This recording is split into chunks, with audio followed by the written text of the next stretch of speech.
રાજકોટના 20થી વધુ કોંગ્રેસ ઉમેદવારો જૂનાગઢના રિસોર્ટમાં રોકાતા રિસોર્ટ પોલિટિક્સ તેજ બન્યું છે। ચૂંટણીના આડે હવે ગણતરીના દિવસો જ બાકી છે, છતાં ઉમેદવારો પ્રચાર મેદાનમાંથી ગાયબ જોવા મળ્યા છે।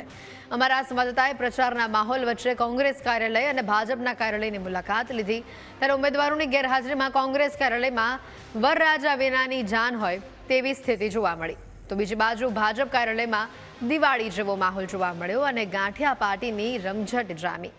ઉમેદવાર વિના પ્રચાર કેવી રીતે કરવો તેવો સવાલ કોંગ્રેસ કાર્યક્રમમાં ઉઠી રહ્યો છે।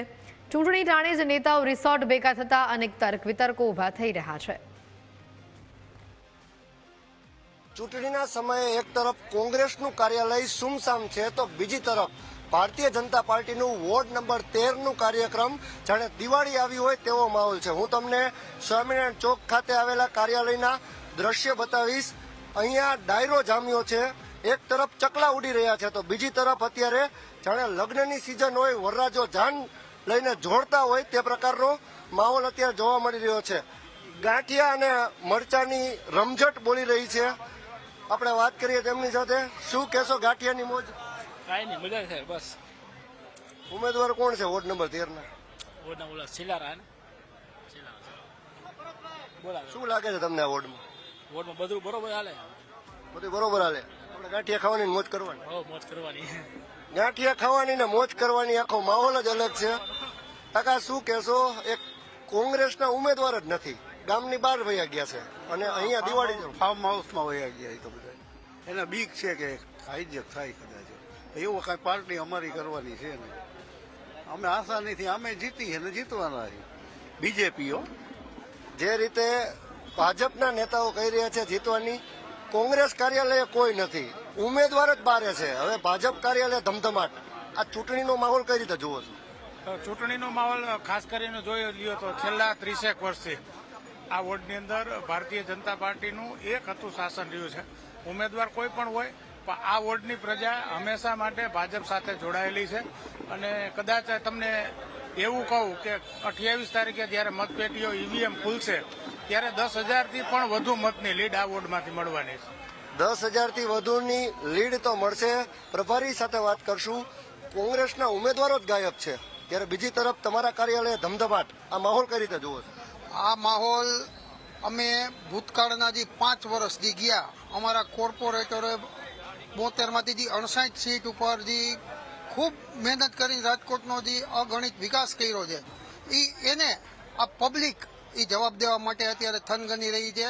અને ગઈ વખતે જે અમારે 59 આવી હતી, પણ આ વખતે અમે 72ના વિશ્વાસ સાથે ઉતર્યા છીએ અને એ વિશ્વાસ અમે નહીં પણ તમે આ માહોલ દ્વારા જોઈ શકો છો।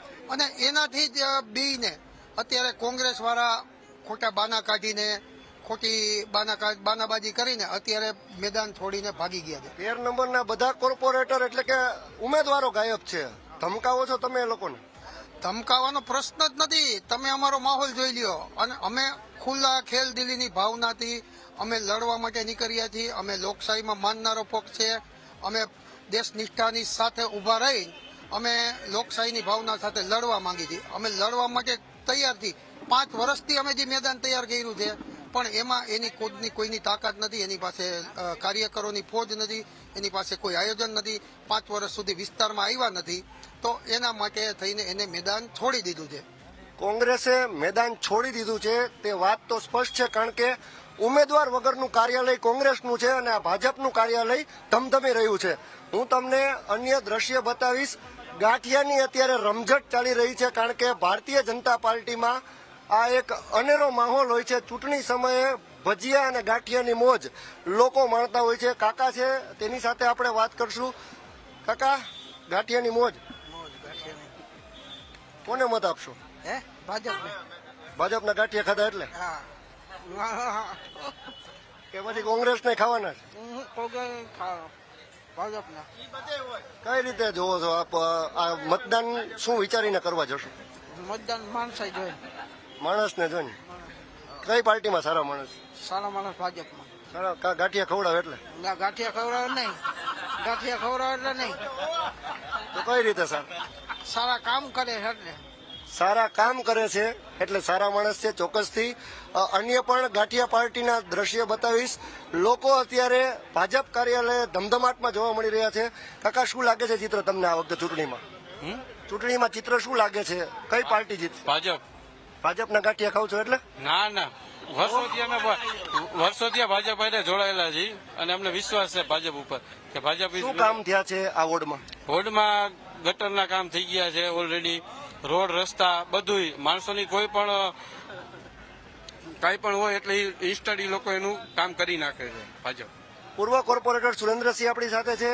કોંગ્રેસ કાર્યાલય ચકલા ઉડી રહ્યા છે, ઉમેદવારો જ ગાયબ છે, રિસોર્ટમાં લઈ ગયા. સામે ભાજપનું કાર્યાલય ધમધમી રહ્યું છે, ગાંઠિયાની રમઝટ છે. શું કહેશો આ માહોલ વિશે?